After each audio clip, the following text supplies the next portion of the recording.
War is chaotic, and when you start having a larger scale film and you have a lot of safety protocols and choreography, I would imagine it becomes more difficult. People think fame and money will bring you happiness. Fame actually makes life, especially human relationships, much more complicated. It's interesting, winning an Academy Award as a young man. Life-changing, but I'm just me within that.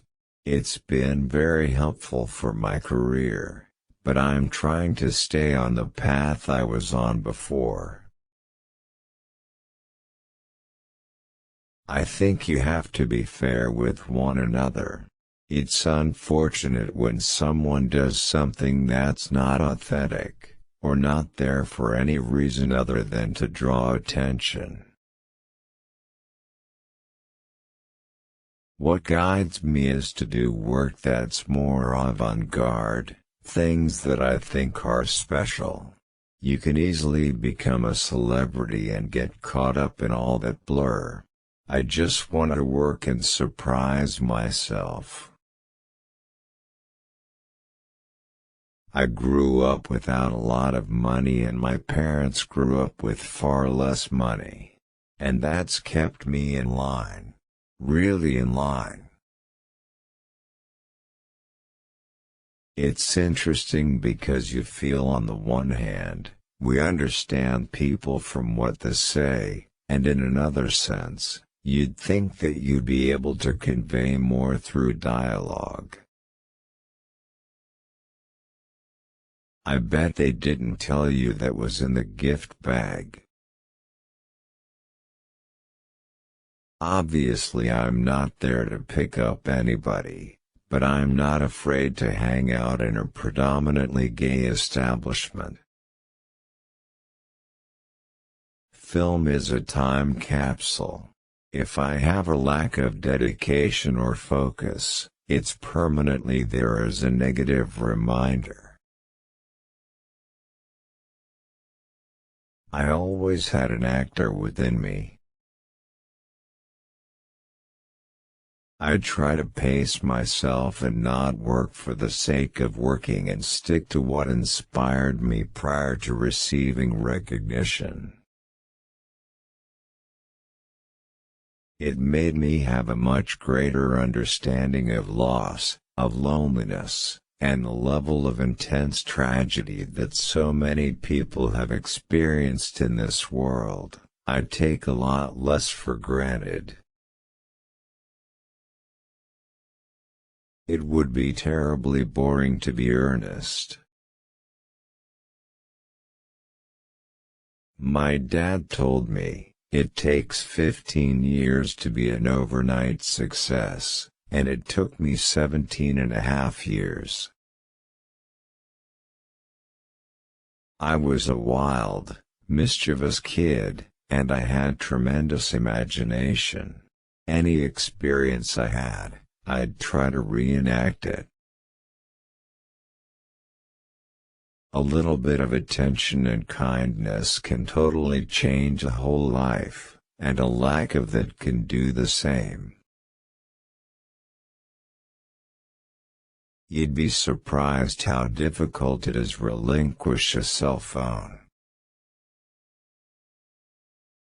There are the obstacles of your position as an actor, not being a commodity enough to be hired by the big directors for projects that have some kind of integrity, because the successful actors who've been in the game for a while want those roles, so there's more competition, so you have to work harder and be right for it.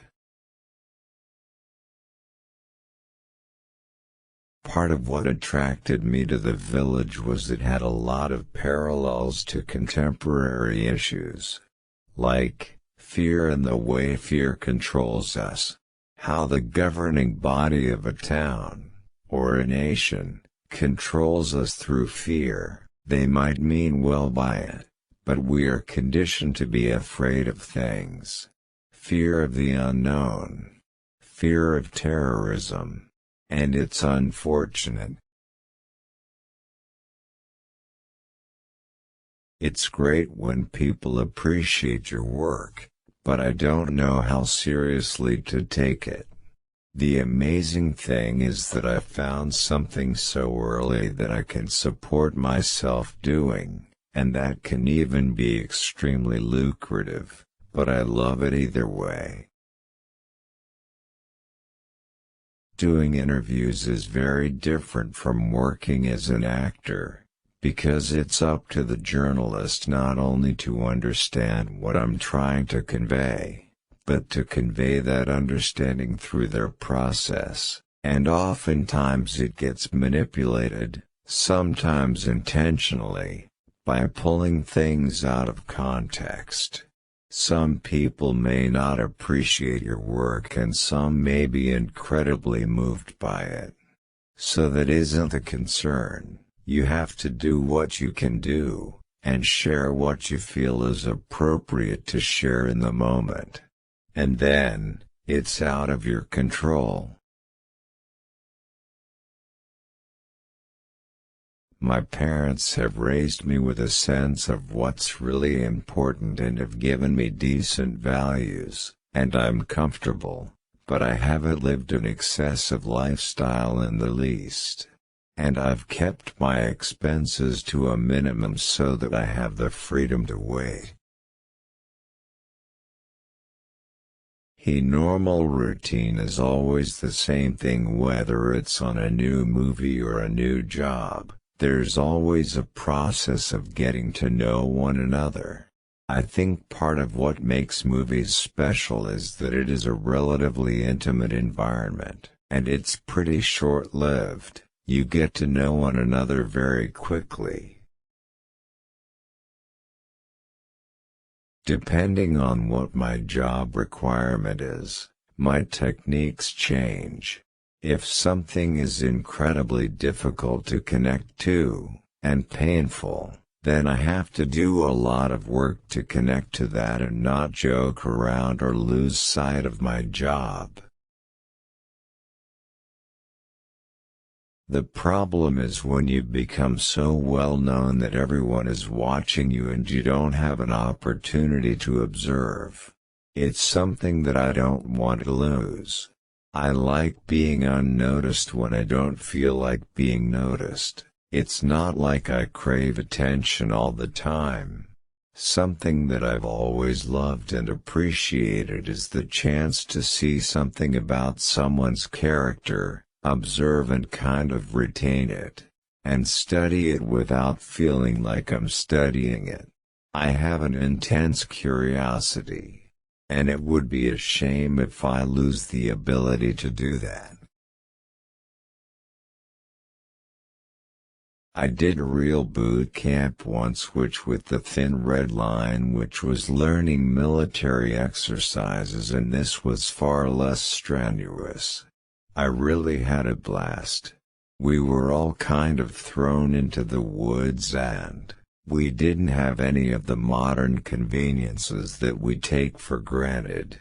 Learned how to survive without anything.